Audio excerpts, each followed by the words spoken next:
돈이 필요하신가요? 아니면 사회적인 출세가 하고 싶으신가요? 그렇다면 우리 교회로 오십시오. 열심히 예배드리고 기도하면 이 모든 것을 한 번에. 여러분 안녕하십니까? 기독교 이슈를 한 번에 정리하는 기자, 기한 기자 정의민입니다.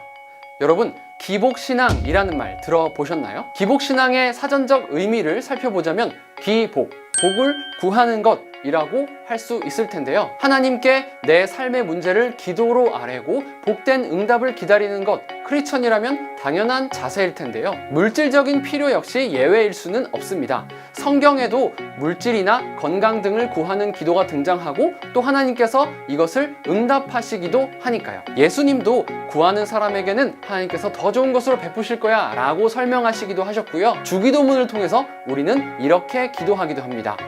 오늘날 우리에게 일용할 양식을 주옵시고.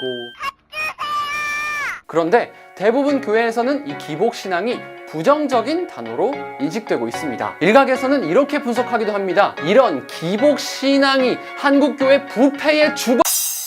이 같은 부정적인 분석이 존재하는 이유로는 첫 번째, 하나님의 복을 구하는 주체가 자기 자신 혹은 우리 교회로 한정되어 있는 아주 이기적인 모습과 둘째, 돈이나 출세처럼 자기의 이익과 욕망 등 세속적인 것만 쫓아가는 모습 때문일 겁니다. 하나님이 마치 인간의 욕심을 채우기 위한 수단인 것처럼 말이죠.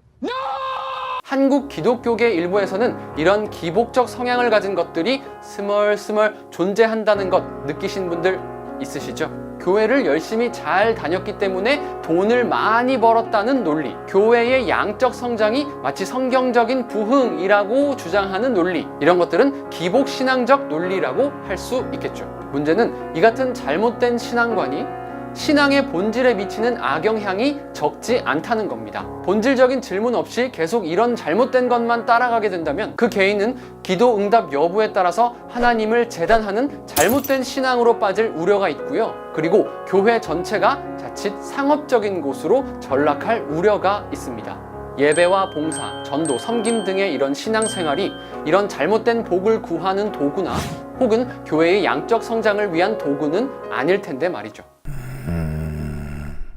하나님의 자녀인 크리스천이라면 무엇이든지 하나님께 구할 수 있습니다. 하지만 이것이 지나쳐서 물질만을 쫓거나 달라고 떼쓰기만 한다면 자칫 신앙이 유아적인 수준에 머무르거나 복음의 본질을 놓치게 될 수도 있습니다. 예수님의 십자가 은혜로 구원을 받은 크리스천이라면 이미 우리가 감당할 수 없는 큰 축복을 이미 우리는 누리고 있는 건 아닐까요?